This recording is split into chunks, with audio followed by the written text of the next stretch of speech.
Kiwi College. 안녕하세요. 키위 칼리지 라즈입니다.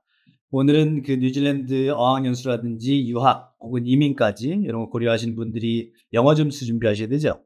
그래서 영어 점수 준비하실 때 뭐 많잖아요. 토플도 있고 IELTS도 있고 이제 영문형이니까 IELTS 많이 쓰는데 그 외에 NGCL이라는 것도 있어요. 여튼 오늘 영상의 취지는 영어 공익시험 준비하실 때 어떻게 준비하셔야 되고 그 다음에 어떻게 시간 낭비를 줄여야 되시는지 그 얘기 좀 해드리겠습니다. Kiwi College. 보통 영어권으로 이제 유학 가신다 그러면 그 토플이나 IELTS 이런 성적들이 많이 필요하십니다. 그죠? 입학 자격이 자격 기준에 이제 포함되기도 하고요.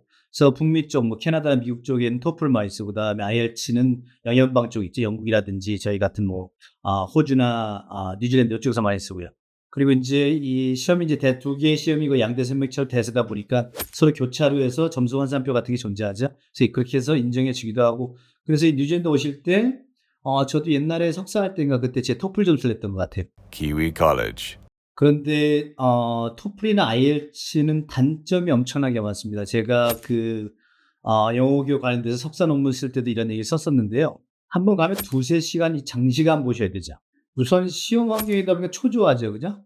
그래서 그 토플 태스크 1인가요? 그런 게 있어요. 15초 동안 준비하는 시간을 주고, 뭐, do you want to study, which one do you prefer? Do you want to study alone or in a library with others? 뭐 다른 사람과 도서관에서 공부하는 게 좋아 이렇게 물어보게 되면 15초 주고 45초 동안 얘기합니다. 근데 이게 초가 돌아가고 하면 엄청 초조하고 불안하거든요. 그 시험도 2시간 가량 보죠. 그러니까 지치죠. 근데 이렇게 해서 공부하는 게 우리 일상에서 영어 쓰는 환경과 똑같나요? 초조하고 지치고 불안한 영어 언어 생활을 할 일이 있을까요? 그러니까 이렇게 누군가의 언어를 판단한다는 게 좀 이상하죠. 그날 컨디션도 영향을 미치겠죠. 그다음에 시험장감 옆에서 누가 부스럭거리는 소리. 그죠? 그다음 IELTS 같은 경우는 상대방이랑 그 얘기할 때 보면 accommodating 뭔가 이렇게 잘 들어주고 잘해 주시는 분도 있는데 좀 이렇게 드라이하신 분들도 있죠. 건조하신 분들. 그럼 내 영어가 영향을 받는단 말이에요. 왜냐하면 지금 영어를 배우는 사람이기 때문에. Kiwi College. 그다음에 시험 공부에도 문제가 있어요. 독해를 예를 들면 토플 독해를 예를 들면 이게 문단 여러 가지 있지 않습니까? 첫 문단 읽고 한 1-2번 푸는 거예요. 이렇게 배치돼 있고 두 번째 문단방을 이렇게 풀고 그다음에 그 읽는 게 문제풀이만을 위한 읽기이기 때문에 정확히 읽지도 않죠. 현지 오셔서 공부를 하시거나 생활을 하셔야 되는데 토플 영어라든지 IELTS 영어가 정말 생활 영어 같은 거 있죠? 오셔가지고 선생님한테 How are you? How was your weekend? 이렇게 물어볼 때, 그다음에 그분들의 얘기를 들을 때 정말 유용할까요? 소위 아카데믹이라 쪽으로 또 IELTS는 또 아카데믹 있고 제너럴이 있거든요. 근데 아카데믹 많이 하시게 되실 거예요. 대학 가시니까. 그러면 그게 실생활에 유용할까요? 그리고 장사하시는 분들도 많죠. 그죠? 그 소위 템플릿이라는 거 많이 보셨을 거예요. 스피킹이나 라이팅에 정해진 답을 외워가지고 들어가서 쓰거나 말하는 거죠.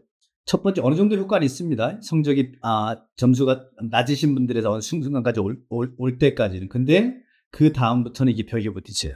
그것도 이게 공부가 아닌 게 그렇게 외우신 건 실생활에 못 쓰세요. 그러니까 내가 정말 써보겠다 그렇게 한 게 아니라 시험만을 위해서 외운 거기 때문에 휘발성이 엄청 강하게 날아가 버린단 말이에요. 저는 외고 애들을 주로 가르쳤었는데 그 학생들한테도 맨날 얘기했던 영어를 좀 하는 친구들이지 않습니까? 맨날 하는 얘기가 다 읽고 풀어라.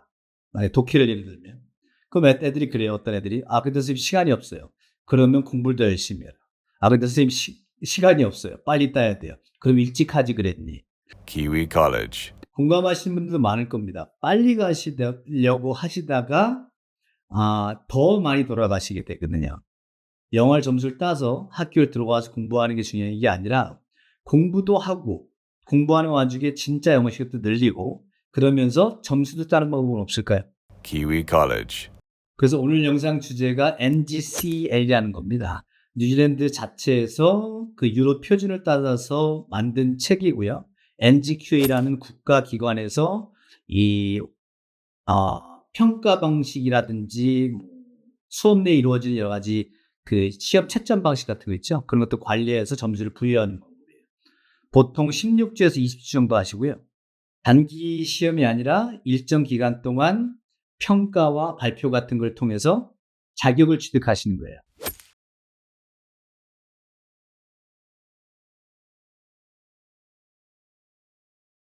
만약에 뉴질랜드 유학과 이민이나 뭐 어학연수 같은 걸 결정하신 분들은요. 그래서 제가 권해드리는 건 뭐냐면 한국에서 그런 학원 다니시면서 혹은 문제 풀면서 그 초조한 시험장 가서 초조하게 그렇게 시간을 버리시느니 그냥 오셔서 NGCA를 해보시라고 권해드리는 겁니다. 이유는 뭐냐면 실질적이고 현실적이고 가장 편한 방법이거든요. 어떻게 수업이 진행되는지는 저희 선생님 로지한테 한번 들어보시는 게 나을 것 같습니다. We don't have a today. typical day Yeah. because we work by topic, so we work wherever we are on the topic. Okay. So we might do listening skills, we might do reading skills. What was the topic today? Global warming. Global warming. Today. Definitely starting from reading. No, actually we started from listening. Okay. Information, learning, vocabulary. Yeah. And discussing issues. So today was it was generally looking at global warming, but we're going to be looking at deforestation next week. Okay. And we looked at the Arctic as well, Okay. and rising sea levels. From the least specific to the most specific. Yeah, and then opinions, and then the opinion of why some people may want to take the trees from a rainforest and deforest it, or why people don't want that to happen, and trying to see both sides of an argument. And for the global warming, they might have to think about the cause and effect. Absolutely, well. yes. Yeah, absolutely. Yes, and think about what the impact is on the environment and animals and people. And then once they have learned pretty much enough information on climate change, they might have some kind of discussion inside, right?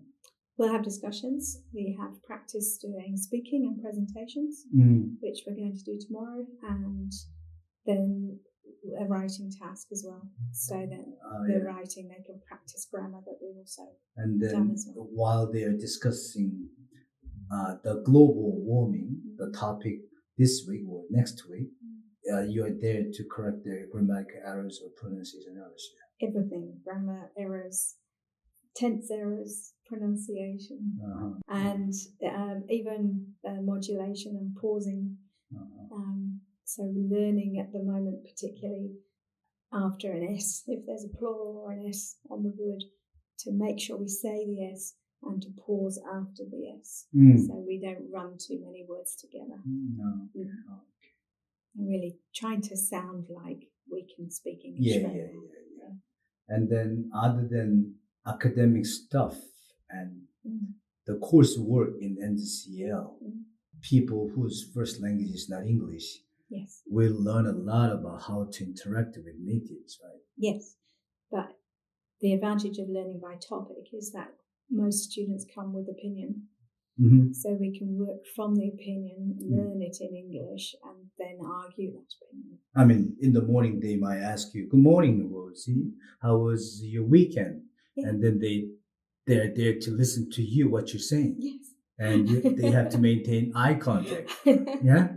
And the hands. Which we cannot pick up from textbooks. No, absolutely not. Yeah. We talked yesterday, I think, about body language and how it's very different in New Zealand to use body language and facial expression and hands rather than using intonation on. So there are words. some cultural teachings. Very much so. Very much so. Yes.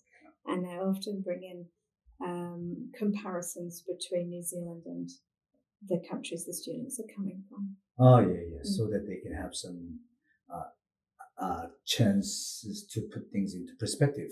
And talk about their own experiences as well. Yeah. And they might ask you some tricky questions like culture shock they have experienced, right? Sometimes they do, yes. They do tell me stories. In the sad stories are stories of how not so nice people have treated them in Auckland and things like that, which I do have to emphasise is not normal. And so they tell me personal experiences which are special and to understand. And they tell me aspects of their lives and their families and so they come here bringing their own personal concerns or matters, and you are providing some kind of pastoral care as well. Absolutely, Yeah, yeah. Well, having moved to New Zealand myself from England, I know what it's like. So, There are many Englanders. but people think English people are very similar to New Zealand, and they're not. I don't think so. You have to. They're You've quite got to different. learn different things. You still have to learn to be part of a culture. I just have the language. That's the only difference. Kiwi College. 그래서 선생님이 요구하는 어떤 발표, 리포트 쓰기, 프레젠테이션, 그 다음에 디베이트 하는 거, 그런 거 보면서 선생님 평가를 하시게 되거든요. 그래서 제가 말씀드리는 이게 편한 방법이라고 말씀드리는 건 뭐냐면, 오셔가지고 시킨 대로만 잘 하시면 첨수가 나온다는 얘기죠. 또 왜 현실적이냐면, 아까 제가 말씀드렸죠. 아카데믹 영어만 책으로 공부하고 시험 영어를 보다 보면 와서 실제 영어 하실 때 멀어질 수가 있다고. 근데 이거 선생님 매일 보시는 거죠. 그래서 아침에 만나면 Hey, how are you doing? Good morning. How was your weekend? 물어보실 때. 또 답하실 걸. 이거 지금 MP3 듣고 음성을 듣는 게 아니었습니다. 그리고 발음도 많이 뭉개지단 말이 이상하지만 진짜 원어민들 발음을 들으시는 거예요. 그러면 리스닝 훈련이 다르겠죠. 또 왜 실용적이라고 말씀드리냐면 저희가 그래서 학교 다닐 때 뭐 How are you? Fine, thank you, and you 이런 거 하지 말라고. 근데 괜찮아요. How are you? Fine, you? 이렇게 하면 되거든요. 그래서 책에서 배우는 거랑 다른 이렇게 하는구나라는 걸 매일 실제로 넘어져 가면서 배우실 수 있다는 얘기예요. 그래서 대학 공부하시거나 어떤 과정 준비하실 때 필요한 아카데믹 잉글리시는 물론 일상에서 선생님한테 실제적인 영어, 매일 쓰는 영어, 에브리데이 영어 배울 수 있다는 얘기죠. Kiwi College. 만약에 외국을 나갈 생각을 하셨는데 그 나라가 뉴질랜드고 그리고 원하시는 공부를 하시는데 영어 점수가 필요하시고 공인 점수가 필요하시다면 IELTS라든지 토플 대신에 더 좋은 대안은 그리고 먼저 오셔서 현지도 좀 느끼고 적응도 좀 하고 그런 다음에 학교를 들어가시겠다 싶으시면 안성맞춤인 과정이 NGCL입니다.